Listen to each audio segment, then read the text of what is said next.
자, 최순실 국정농단과 관련해 오늘도 특검 수사가 빠르게 진행되고 있습니다. 박 대통령에 대한 뇌물죄 수사가 급물살을 탈 것으로 예상되고 있는데요. 네, 오늘 이 시간 최진영 변호사, 김광덕 전 한국일보 정치부장, 김홍국 경기대 겸임교수와 함께 이야기 나눠보겠습니다. 세 분 어서 오십시오. 어서 오십시오. 네, 안녕하십니까. 네.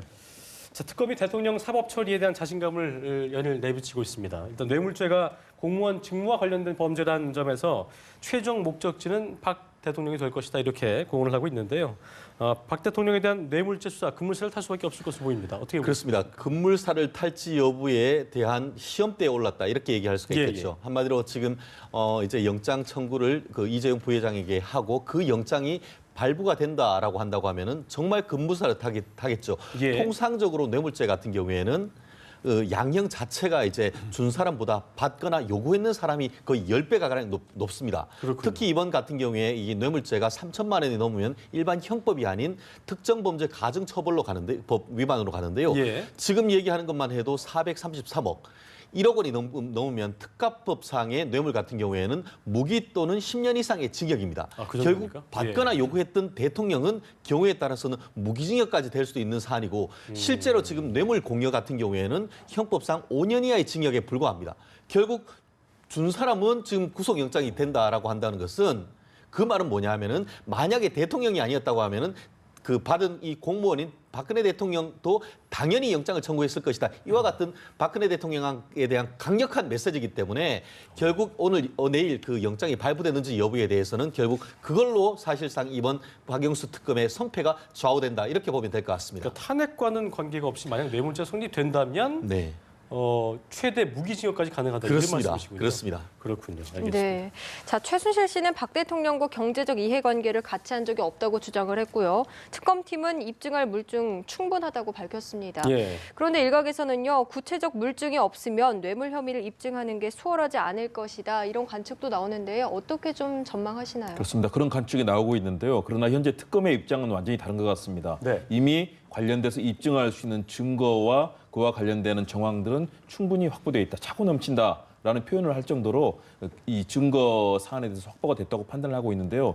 일단은 박 대통령이 직접적으로 관련해서 특히 경제 공정투와 관련해서는 뭐 대리 처방의 문제 또 옷값의 문제 그리고 평창에 있는 사저 문제 같은 경우도 대통령이 직접 그 이익을 최순실 씨와 함께 이익을 공유할 수 있는 그런 여러 가지 지시를 직접 한 정황들 그리고 이런 부분에 대한 이 다양한 증거들을 지금 특검들이 제시하고 있지 않습니까? 그리고 특히 지주회사 관련해서도 인투리스라고 하는 지주회사를 통해서 나중에 박 대통령이 퇴임 이후에 거기 재단의 회장으로서 최순실 씨와 함께 공유할 수 있는 그런 여러 가지 경제적 이익을 나눌 수 있는 흐름이 됐다라고 판단을 하고 있는데요. 일단 특검이 제시하고 있는 증거들이 과연 어느 정도 재판부에서 받아들여질지 그 수준을 한번 봐야 될 텐데요. 그러나 현재로서는 다양한 정황 증거와 실제 증거들이 지금 나오고 있고 대통령의 직접적인 지시 발언들이 구체적으로 뭐 안종범 수석이라든가 이런 부분을 통해서 나오고 있거든요. 그런 측면을 주목해서 볼 필요가 있겠습니다. 제가 한마디 보충 이야기하면요. 그러니까 지금 현재 박 대통령을 뇌물죄로 소위 관리하는 게 특검의 최종 목표인데 그러기 위해서 이제 오늘 그 이재용 어저께 부회장에 대해서 뇌물 공여, 그다음에 횡령, 그다음 위증인데 그중에 이제 박 대통령하고 연결시켜주는 게 뇌물 공여 아닙니까? 근데 이제 박 대통령 뇌물죄가 되면 두 가지가 입증이 돼야 되는데 바로 준 측에서 뇌물 공여라고 해야 뇌물죄를 받는 그게 있는데 바로 그럼 그걸 뇌물죄 그러니까 이재용 부회장 측에서 준 게 과연 청탁의 대가로 줬느냐 하는 그걸 입증을 과연 할 수 있느냐 하는 그게 있고 그다음에 또 하나는 박 대통령과 최순실 씨가 이익 공유 관계라고 이제 어저께 특검에서 설명을 했는데 결국엔 경제적 이익 공유 관계라는 게 어떻게 설명이 돼야 되느냐 이건데 이제 그동안 나온 거로 보면 이렇게 유추해 볼 수 있는 게 과연 최순실 씨가 여러 차례 수백 벌의 옷을 박 대통령한테 갖다 준 게 과연 최순실 씨 돈으로 과연 낸 거냐 아니면 대통령이 그걸 따로 지불했느냐에 대해서 그거를 아마 대비하고 대통령 청와대 측에서는 계속 자기 측근들한테 예를 들어서 직접 돈을 가서 노란 봉투에서 진술했다라고 이렇게 이야기를 지금 하고 있습니다만 이영선 행정관이라든가 이런 걸 통해서 또 하나는 최근에 그 최순실 씨가 그 줄기세포 수실 의혹이 있는 회사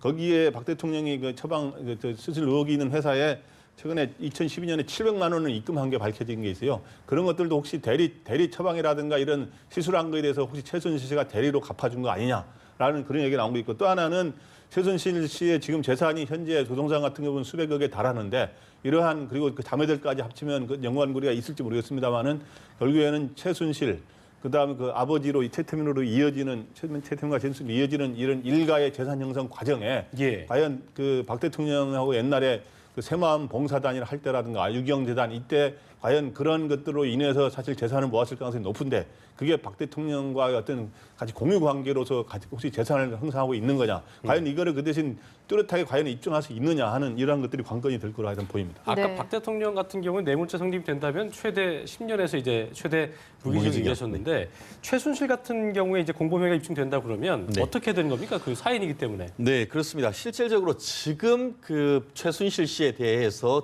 그 어떤 기소돼 있는 죄명 같은 경우에는 통상 이제 뭐 여러 가지가 있습니다만 강요라든가 뭐 직권남용 이런 부분이 있는데 현재 있는 것은 5년 이하의 법정형 징역이기 때문에 그것을 가중한다 해도 7년 6월이 맥시멈 최고한이 될 것입니다. 그렇군요. 그런데 이 양질 전화가 될 수 있는 이것이 바로 뇌물인데요. 뇌물죄로 말씀드렸듯이 이것이 이제 3천만 원 이상 넘고 특히 1억이 넘어간다고 하면은 말씀드렸듯이 특정범죄 가중처벌법상 뇌물로서 무기 또는 10년 이상의 징역입니다. 그런데 말씀드렸듯이 결국 주범은 경우에 따라서 무기징역이 될 가능성도 있죠. 그렇지만 거기에서 요청했는 사람이 죄가 더 클 건지 아니면 실질적으로 뒤에 있어서 이익을 챙겼는 최순실 씨가 죄가 클 건지 그런 부분에 대해서는 앞으로 특검의 조사를 하는 과정에서 그와 같은 것이 나올 텐데 알겠습니다. 어쨌든 최종적으로 뒤에서 시켜서 박근혜 대통령이 앞에서 영향을 발휘해서 대기업 독대했던 그런 얘기를 결정적인 일은 했는 것은 바로 대통령이다라고 지금 지목되고 있기 때문에 만약에 특검의 어떤 그 조사가 정말 유죄로 인정된다고 하면은 실질적으로는 그 국정 책임자라고 할 수 있는 박근혜 대통령의 형의 그 정도가 제일 높을 가능성이 오히려 높지 않을까 싶습니다. 박 대통령 200억 원 넘는 뇌물을 직접 수수한 혐의로 특검 조사를 받게 될 텐데 대면 조사 가능성을 저희가 좀 짚어봐야 될 텐데 어떻게 좀 가능해 볼까요? 어떻게 있을까요? 불가능이란 없다.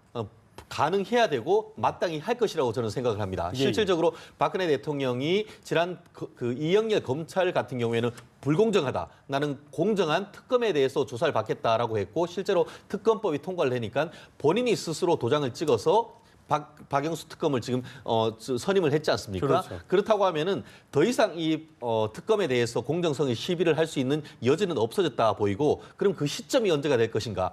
사실 그 시점은 지금 내부적으로 지금 언론 보도를 봤을 때는 1월 말 내지 2월 중순 초중순이 될 것이다 하는데 그것에 대한 어떤 시발점이 될 수 있는 어떤 그 예측할 수 있는 범위는 뭐냐면은 청와대에 대한 압수수색이 언제 이루어지느냐 이 부분이 아마 박근혜 대통령에 대한 대면 조사를 가는 마지막 고비가 될 것이다라고 예측할 수 있는 것 같은데요.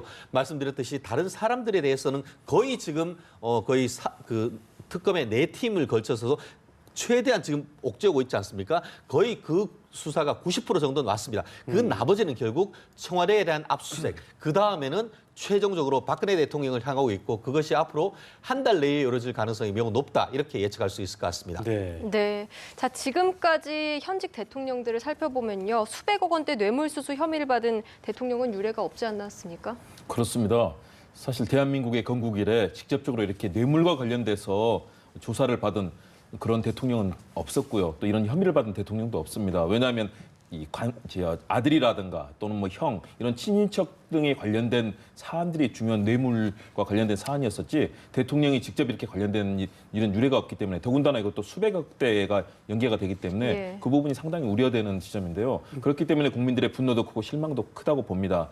그런 측면에서 이런 규모에 대해서 과연 박 대통령이 받아들일 것인가? 저는 대면조사 방금 얘기가 나왔는데요. 대면조사가 그래서 박 대통령의 큰 정치적인 그런 입지와 관련이 있다고 봅니다. 그동안에 검찰 조사도 거부를 했었고 특히 특검의 조사는 받겠다고 했지만 또 특검의 공정성에 대한 문제도 이미 청와대에서 제기를 했지 않습니까? 그렇기 때문에 이 부분에 대해서 과연 그리고 박 대통령이 지난번에 기자간담회를 하면서 자신의 입장을 내놓았지만 향후에 헌법재판소의 최종 결정이 나오기 전까지 박 대통령이 자신의 입장을 내놓을 수 있는 기회가 과연 언제일 것인가? 그러면 또 다른 기자간담회를 하기는 좀 요즘 부정적인 여론들, 또 청와대 기자단 내에서도 일부 뭐 보이콧 여론까지 나오고 있는 그런 흐름이거든요. 그런 측면에서는 특검에 출석하거나 또는 헌재에 직접 나와서 박 대통령의 입장을 얘기하고 지지자도 결집하는 여러 가지 효과를 노릴 텐데 그런 측면에서 앞으로 박 대통령이 마지막 몰리고 있는 상황, 모든 관련자들을 다 조사하고 청와대 압수수색까지 진행이 된다면 그다음에는 박 대통령이 자신을 변호할 수 있는 그 기회를 가질 것이기 때문에 네. 그 상황을 좀 봐야 될 것 같습니다. 그런데 이거에 대해서 한마디 이야기하자면, 그러니까 이제 박 대통령이 이번에 이제 대면 조사를 하게 되면 저는 이제 2월 설 이후에 할 거로 보이는데 최고의 쟁점이 뭐냐면 대통령이 직접 뇌물을 수수했느냐 하는 것은 이제 그게 최고의 쟁점이 될 거로 보이는데요. 네. 보통 이제 과거 대통령 보면 이제 전두환, 노태우 전 대통령 과거의 군사 정권 시절에는 수천억의 비자금을 마련한 거로 돼 있지 않습니까? 그때는 이제 그런 현재 대통령들이 그런 뭐 수백억 대, 수천억 대의 이런 뇌물을 받았다는 의혹이 있는 거로 돼 있고, 근데 이제 그 후에 소위 말해서 87년 그 이후에 민간 정부가 들어선 이후에는 이제 그런 것들이 없고 대부분 친인척이라든가 측근이 받은 거로 돼 있었는데, 이번에 이제 박 대통령이 100억 원대 이상의 뇌물을 받은 거로 하는 걸 뭐냐면 최순실 씨라든가 이게 받은 거를 바로 대통령과 이 경제적 이익 공유 관계이기 때문에 박 대통령이 이제 받은 거로 하는데, 박 대통령은 아마 대면 조사에서 나는 내가 받은 게 직접 한 푼도 없다라고 아마 이걸 강력하게 주장을 할 겁니다. 근데 이거를 특검이 어떻게 해서 이제 경제적 이익 관계로 해서 이 박 대통령이 이거를 받았느냐 하는 거를 결정적인 스모킹 거는 어떻게 제시하느냐, 일단 이런 것들이 굉장히 주목이 됩니다. 그렇군요. 네. 짧게 말씀드리면은 지난번에 노태우 우리 누굽니까 그 전두환 그분들이 이제 퇴임하고 난 다음에 조사가 됐고, 다들 아시죠? 이른바 포괄적 뇌물죄. 네. 직무와 개개인 관계가 없지만 대통령이라고 한다고 하면 모든 직무를 통할하기 때문에 결국 포괄적으로 봐서 뇌물죄다라고 하면서 실질적으로 노태우 대통령에 대해서는 2,205억 원.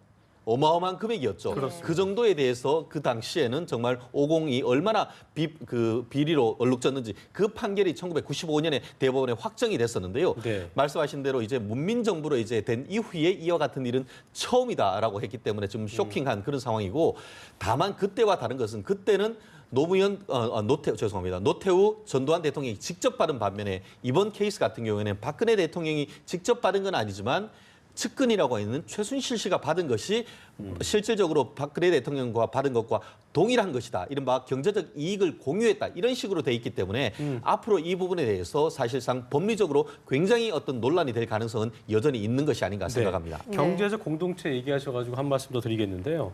평창올림픽 이권에 대해서도 박 대통령이 그 개입한 여러 가지 흔적들이 좀 발견되고 있는 상황인데, 퇴임 후에 평창에 VIP 아방궁을 계획하고 있다. 이런 말이 나왔는데 이 부분도 경제적 공동체와 연관된다 볼 수 있는 건가요? 결론적으로 봤을 때는 이 부분은 지금 제기하신 팩트는 두 가지입니다. 하나는 결국은 하나는 좀 전에 말씀드렸듯이 이 평창에 이제 그 관람석 짓는 것과 관련해 가지고 대림 건설이 짓고 있었었는데 결국은 지금 그 최순실 씨의 회사가 라이센스 받은 그 스위스의 회사, 거기에 어떤 모듈형으로 해서 나름대로 좋은 기술이 있으니까 그쪽으로 줘라라고 하는 압박을 해서, 만약에 그것이 최순실 씨 회사 측으로 결정이 됐다고 하면은 최순실 씨가 공사 금액으로는 한 3,300억, 실질적 이익은 수백억 정도의 이익을 취득했을 수도 있을 그와 같은 것에 박근혜 대통령이 관여했다라고 볼 수 있는 증거가 나왔기 때문에 그것이 바로 또 추가적으로 최순실 씨에 대해서 지원을 하려고 했다는 것이 아니냐 하는 그 의혹이 하나. 또 두 번째, 하방궁 의혹이란 것은 뭐냐면은 오늘 한 일간지에서 나왔습니다만 이 등기부 등본까지 내면서 이 최순실 씨가 이쪽 평창 지역에 지금 사실상 현재로선 크게 쓸모가 없는 지역이지만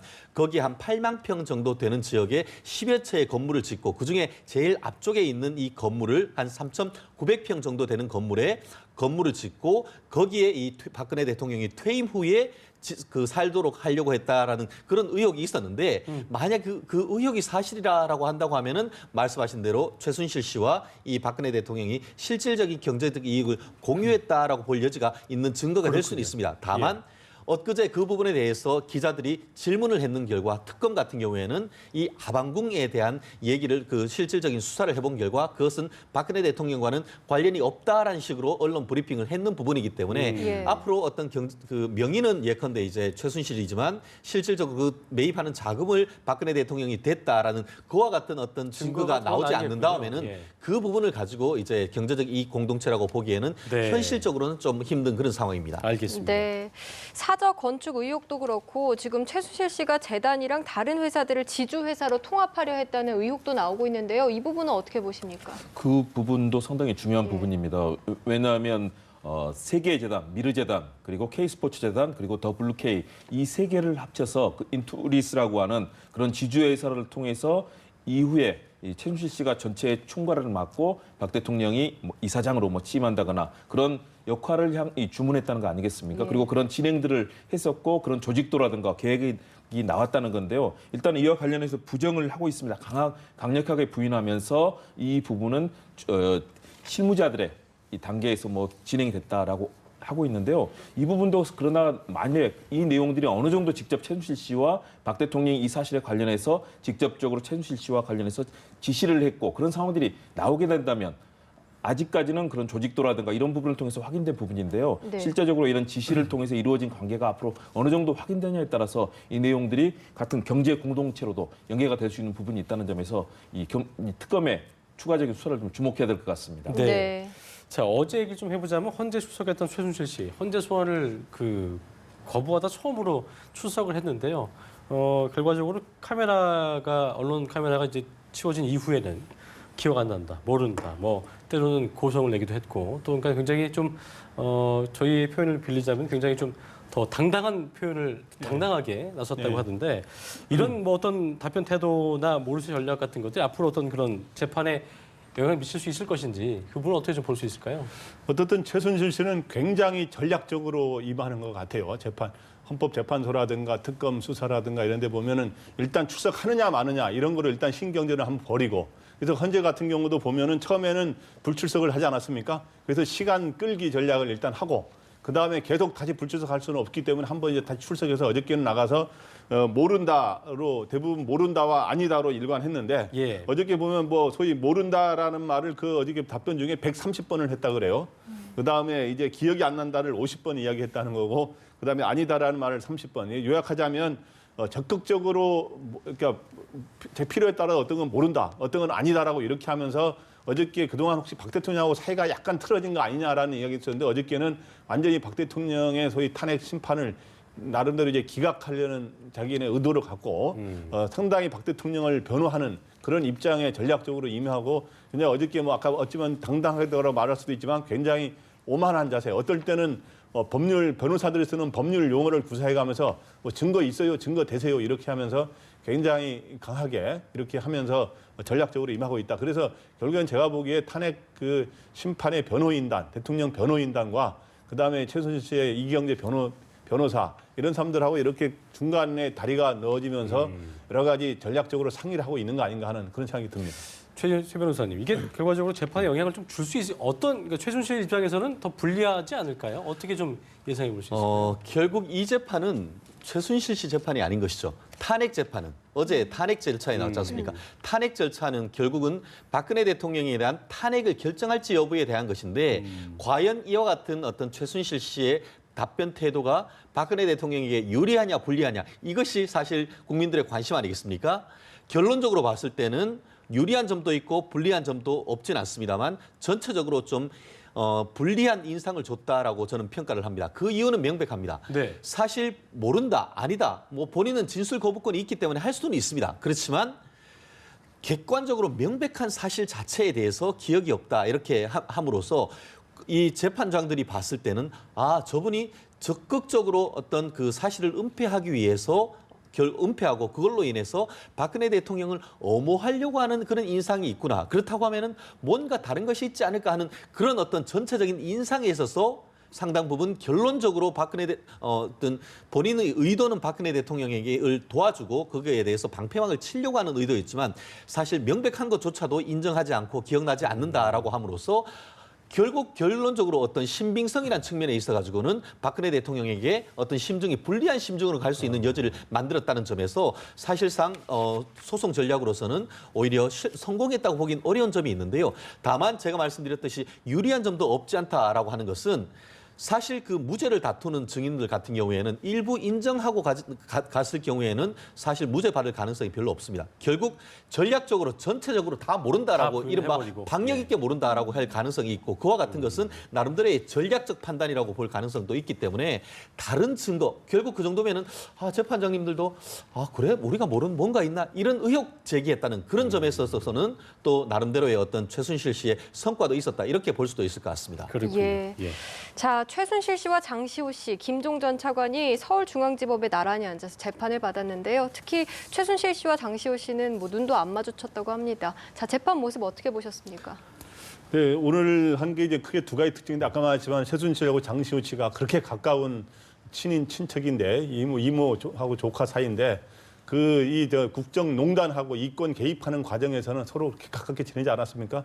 예를 들어 김종 전 차관을 만나서 한강 둔치로 갈 때 운전은 장시호 씨가 하고 이런 사이였는데 지금 재판정에서는 이제 서로 이제 자기의 입장에 따라 자기 이해에 따라서 이제 서로 이제 등을 돌리는 이런 사이가 돼서 오늘은 뭐 눈도 등 돌리고 서로 눈도 바깥쪽 안 마주치려고 하는 그런 사이가 됐다는 게 눈길을 끌고 또 하나는 재판에 임하는 태도인데 최순실 씨는 모르쇠, 그다음 아니다로 강력하게 부인하는 그런 전략을 폈다면 김종, 장시호는 어떻든 자기네들은 이제 주범이 아니라고 생각하고 여기서 일단 빠져나가자. 일단 형량을 줄이고 빨리 빠져나가자 하는 거에서 뭐 자기 이제 그동안은 김종은 진짜 누구의 수행비서처럼 누구의 표현에 따르면 수행비서처럼 했는데 완전히 다르게 해서 오늘 보면은 오히려 대통령이나 최순실 씨한테 굉장히 불리한 진술을 했어요. 보면은 이 삼성 주 지원금은 뇌물이나 다름없다 이렇게 하고 근데 박 대통령과 이런데 직거래 한 거기 때문에 나는 모른다. 그래서 나는 무죄다 이거를 강조하려는 거예요. 그다음에 장시호 씨도 마찬가지로 자기의 잘못은 최소한도로 인정하면서도 나머지 다른 거는 다 이모인 최순실 씨가 다 했다라고 해서 거기서 빠져나가려는 시인하면서 본인들은 어느 정도 빠져나가려고 하는 전략에서 바로 최순실 씨하고 다른 모습을 보였습니다. 네, 서로 책임을 떠넘기는 양상을 세 명 다 보였는데요. 이 부분이 재판 결과에 어떤 영향을 좀 줄 거라고 보세요? 매우 큰 영향을 준다 이렇게 얘기할 수 있을 것 같습니다. 네. 사실 이 상황은 피고인들, 공범들끼리 싸우게 하는 전략은 검찰이 가장 선호하는 전략입니다. 한마디로 본인들이 싸우게 붙여놓으면은 검찰은 가만히 있어도 사실상 본인들끼리 진실을 밝히게 하기 때문에 결국 그와 같은 것은 이른바 죄수의 딜레마 때문에 그런 것이죠. 사실상 서로 다 부인을 해버린다고 하면은 사실 검찰이 입증 책임이 있는데 입증이 안 되는 것이지만 지금 얘기했듯이 약한 고리인 장시호 씨가 이른바 자백을 하고 거기다가 더불어서 뭐 예를 들어 전화해서 야 시호야 이거 좀 치워라라고 해서 했는데 그 태블릿 PC하고 다 가지고 가는 게 CCTV에 찍혔는데 그거 안에 뭐 있어요 했는데 모르쇠라고 한다고 하면은 이 태블릿 PC 안 나올 수 있었지 않습니까? 장시호 씨로서는 어떻게든 나로서는 내 아들 보고 내 빨리 나가야 된다는 그런 식으로 이해관계가 갈리는 과정에서 이 특검 같은 경우에도 나름대로의 어떤 고도의 수사의 기법, 심리 기법을 쓰는 결과 이와 같은 어떤 그 중요한 어떤 내부 고발자를 만든 거나 마찬가지인 것 같은데요. 네. 결론적으로 봤을 때는 장시호 씨가 상당 부분 형에 있어서는 이익을 본 가능성이 있고 결국 그만큼 최순실 씨 같은 경우에는 더 큰 짐을 부담하게 됐다. 그렇게 평가를 할 수 있을 것 같습니다. 네. 교수님은 어떻게 보셨어요? 이 세 사람의 오늘 떠넘기 양상. 게임 이론 말씀해 주셨는데 그게 굉장히 중요합니다. 이 죄수의 딜레마라는 협상학에서 게임 이론을 가지고 얘기하는데요. 그렇죠. 일단은 김종과 최순실 그리고 또 최순실과 장시호 이 두 개의 관계가 있거든요. 그러면 예를 들어서 최순실 씨가 자백하고 장시호 씨가 부인한다. 그러면 장시호 씨가 나중에 더 큰 처벌을 받을 수 있는데 이 상황에서는 최순실 씨는 다 부인하고 전체에 대해서 다 부인하는 상황 아니겠습니까? 그렇다면 김종 씨도 자신은 수행비서급이 되고 그동안에 나왔던 관계에서도 그런 얘기를 들었지 않습니까? 네. 장시호 씨도 마찬가지입니다. 특히 장시호 씨는 상당히 여려 보입니다. 그동안의 조사에서도 이 아들 문제가 나오면 눈물을 참지 못하고 눈물을 흘렸다. 그리고 자신의 우상과도 같았던 그 이모 최순실 씨에 대한 사실은 마음이 있었을 텐데도 불구하고 이제는 이익을 다투는 상황이 돼버렸기 때문에 그런 죄수의 딜레마, 게임 이론이 가장 명확하게 나타난 상황이었다. 그런 측면에서 저는 가장 많은 이익을 볼 수 있는 사람, 이것은 장시호 씨고요. 김종 전 차관 같은 경우는 사실은 많은 부분에서 직접적으로 가담하고 여러 가지 이 모든 부분에 관계되어 있거든요. 김종 차관은 문화체육부에서 이루어졌던 일들에 그런 측면에서는 두 번째고 최순실 씨가 이런 과정에서는 이 죄수의 딜레마에서 가장 큰 손해를 보게 된 그리고 특검은 이런 관계를 만들어냄으로 해서 상당히 유리한 방향을 만들어냈다. 그런 평가를 하겠습니다. 이재용 삼성전자 부회장에 대한 사전 구속영장이 어제 청구가 됐고 또 내일 오전에 영장 실질 심사가 예정돼 있다. 그리고 김경숙 전 이대 학장에 대한 영장 심사가 오늘 실시가 됐고 또 김기춘 전 실장과 또 조윤선 장관에 대한 조사가 이루어지고 있고 이 두 사람에 대한 어떤 그 구속영장 청구 여부는 조사 이후에 결정이 될 거라고 했는데 일단 어떻게 보셨습니까? 여러 가지 얘기를 했는데요. 네네. 사실 중요한 것은 지금 현재 김기춘 전 비서실장 그리고 조윤선 현 장관에 대한 지금 문학의 블랙리스트에 대한 것 하나, 또 하나는 박근혜 대통령에 대한 대면 조사와 그에 대한 응하지 않을 경우에 어떤 대책이 있느냐. 이 크게 두 가지가 가장 중요하게 저는 봤는데요.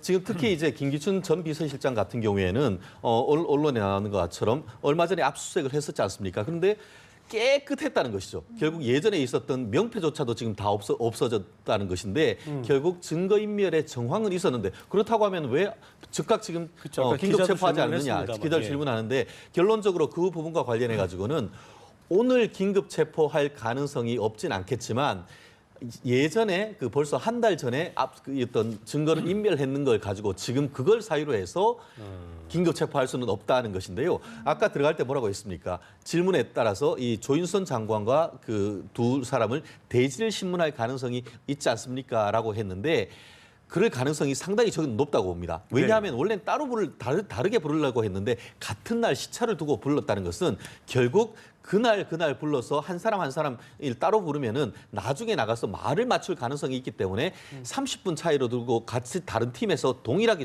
한 다음에 조서를 보고 서로 일치되지 않는 부분을 확인한 다음에 바로 그날 대지를 하고 그 과정에서 적극적으로 어떤 범죄를 은폐하려고 하는 어떤 정황이 발견된다라고 한다고 하면은 그 사유를 두고 긴급 체포를 한 다음에 구속영장 청구할 가능성을 나름대로 염두에 두고 지금 어떤 특검은 조사를 하고 있다라는 것을 하나 그런 전체적인 흐름을 읽을 수 있었고 또 하나 아까 말씀하신 대로 이 이재용 부회장에 대해서 영장 청구가 지금 실질적으로 되고 있다라고 한다고 하면은 최종 칼끝은 바로 박근혜 대통령에 대한 대면 조사인데 그 시점이 언제인가 이렇게 지금 물었지 않습니까? 그것이 늦어도 2월 초순까지는 대면 조사를 할 예정이다 이렇게 돼 있고 그것은 아시다시피 2월 달까지 가면 이제 이 특검 기간이 만료가 되는 것이고 그것이 연장될 가능성이 없기 때문에 사실상 2월 초순까지는 하겠다라고 했기 때문에 결국 빠르다고 하면은 1월 말 늦어도 2월 초기 때문에 그 날이 2주도 채 안 남았다 이렇게 보는데요.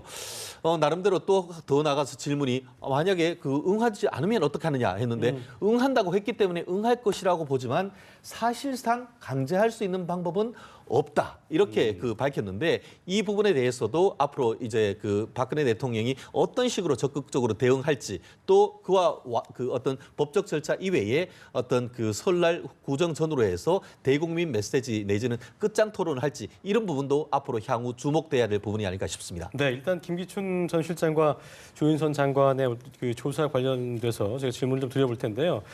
대지 조사를 한다면 일단 김기춘 전 실장은 블랙리스트 자체가 없다. 부정을 한 반해서 조윤선 장관이 이제 청문회도 나왔었지만 기본적으로 문건의 실체는 인정한다고 입장 밝혔기 때문에 만약에 대질신문 아까 말씀드린 대로 한다면 또 여기다가 또 이제 이미 구속영장이 발부가 된 정관주 전 차관이나 신동철 정무비서관 같은 경우에는 같이 대질조사한다면 그러니까 김 전 실장이나 조윤선 장관은 에 대한 사전 구속영장 발부가 청구가 이루어질 수도 있다고 볼 수 있겠네요. 그럴 가능성이 굉장히 크다라고 저는 보입니다. 네. 실질적으로 제가 봤을 때 두 사람 중에 누구에 대한 어떤 구속영장 청구가 있을지에 봐서 만약에 제가 특검이라고 한다고 하면은 현재 전후 사정으로 봤을 때는 정치적 의미로서는 이 현 장관에 대한 영장이란 것이 의미가 크겠지만 실질적으로 봤을 때는 김기춘 비서실장에 대해서 영장 청구할 가능성이 저는 조금 더 높지 않을까 생각을 하는데요. 그 이유는 명확합니다.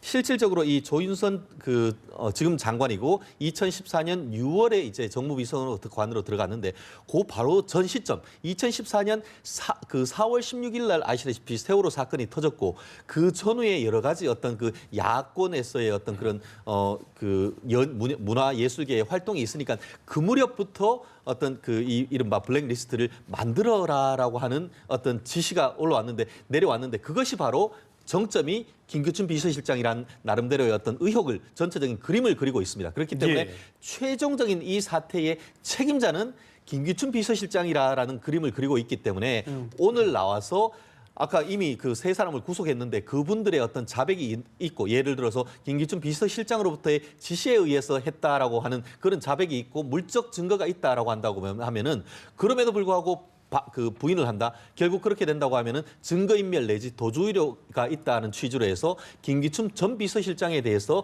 영장을 칠 가능성이 상당히 높지 않을까 저는 그렇게 좀 예측을 합니다. 네. 자, 이렇게 뇌물죄와 블랙리스트 수사에 속도를 내고 있는 것으로 보이는데요. 이런 특검의 수사가 헌재 탄핵 심판 심리에도 영향을 미치겠습니까?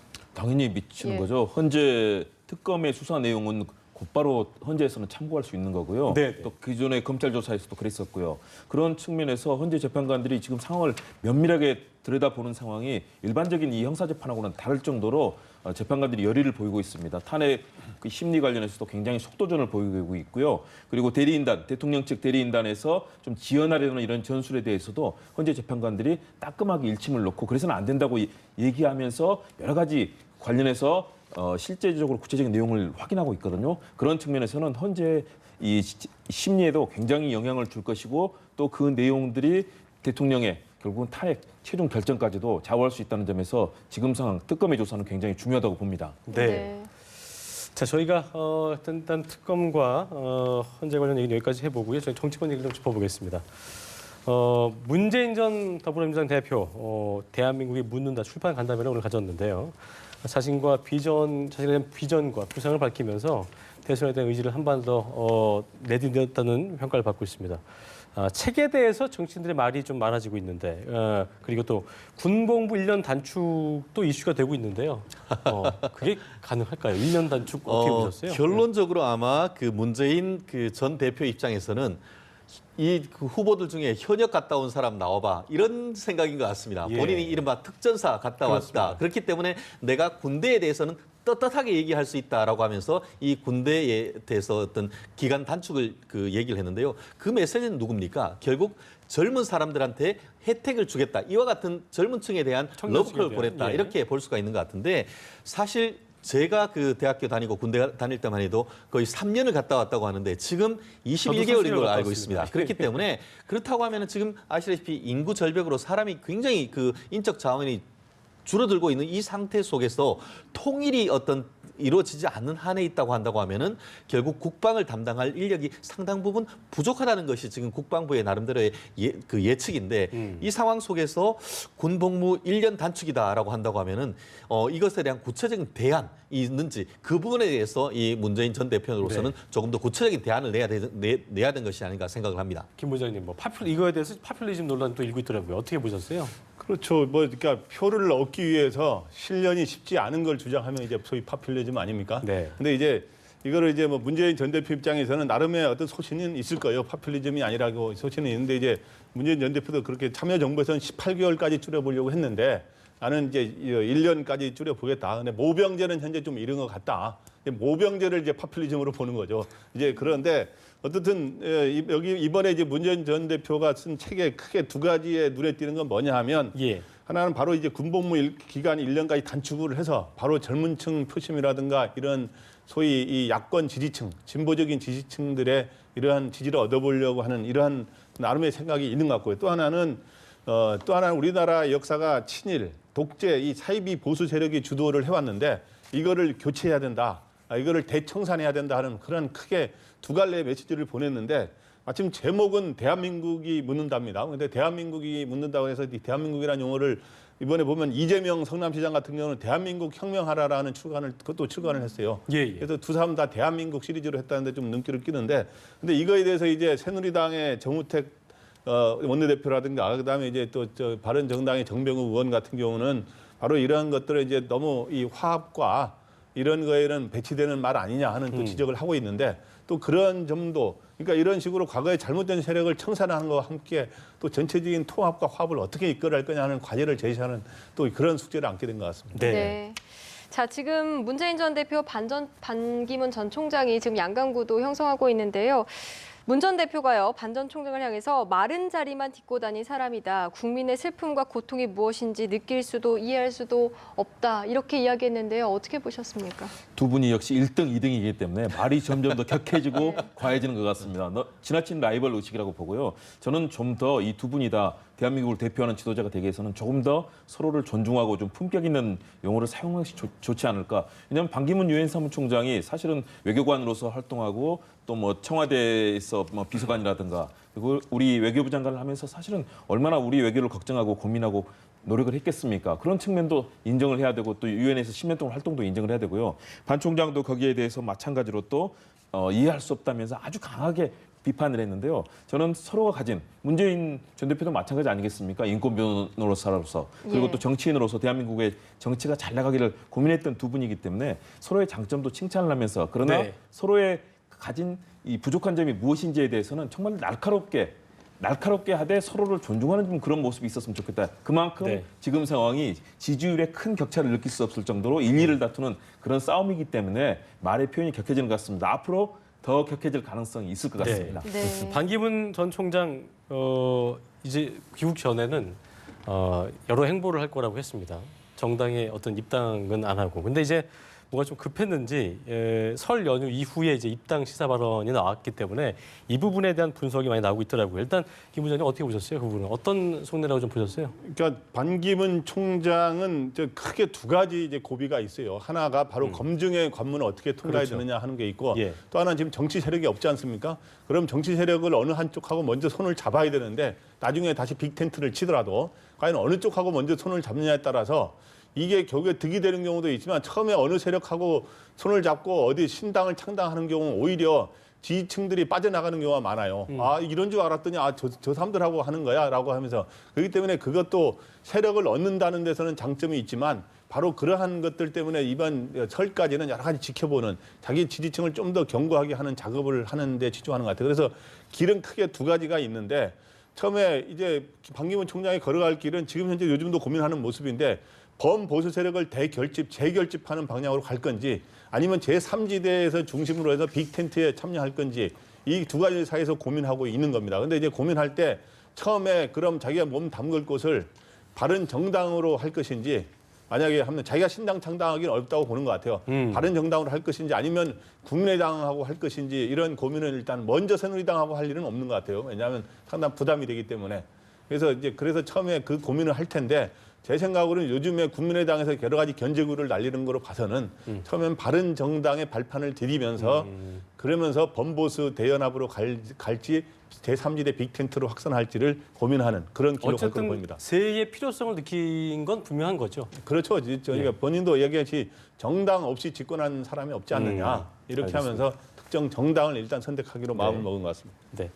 네, 이런 가운데 안철수 전 국민의당 대표는요, 차기 대선 후보로 문재인 전 대표와 자신이 경쟁하게 될 것이다. 이런 이야기했는데 어떻게 보셨습니까? 짧게 한 말씀 해주세요. 그렇습니다. 존재감을 높여야 되거든요. 지금 국민의당이라든가 안철수 전 대표는 지금 지지율이 하락 추세고 10% 아래까지 한 자릿수까지 지금 하락하는 경우도 있거든요. 그런 측면에서 안철수 전 대표가 상당한 위기감을 느끼고 있고 그래서 국민의당도 반기문 전 총장에 대해서 견제구를 계속 날리면서 같이 할 수 있대. 그러나 현재로서는 당내 소위 말해서 자강론이라고 하죠. 당의 기세를 먼저 세우고 안철수 전 대표의 지지율을 높이는 방향을 지금 계속 추구를 하고 있는데요. 그런 측면에서 국민들이 과연 앞으로 어떻게 봐줄 것인가. 그러기 위해서는 저는 국민의당 내부도 더 화합되고 열심히 뛰어야 되고요. 안철수 전 대표도 대중과 더 만나고 더 많은 이 컨텐츠가 있는 그런 공약들과 또 대중들의 호흡할 수 있는 그런 대한민국 미래를 과거의 새정치라는 구호만이 아니고 정말 알맹이를 채울 수 있는 이런 것들을 통해서 도약하는 그런 필요성이 있다고 봅니다. 지금은 상당히 어려운 시기라서 굉장히 고민을 많이 하는 것 같습니다. 알겠습니다. 자, 지금까지 최진영 변호사, 김광덕 전 한국일보 정치부장, 김홍국 경기대 겸임교수와 함께 이야기 나눠봤습니다. 세 분 고맙습니다. 세 분 고맙습니다. 감사합니다.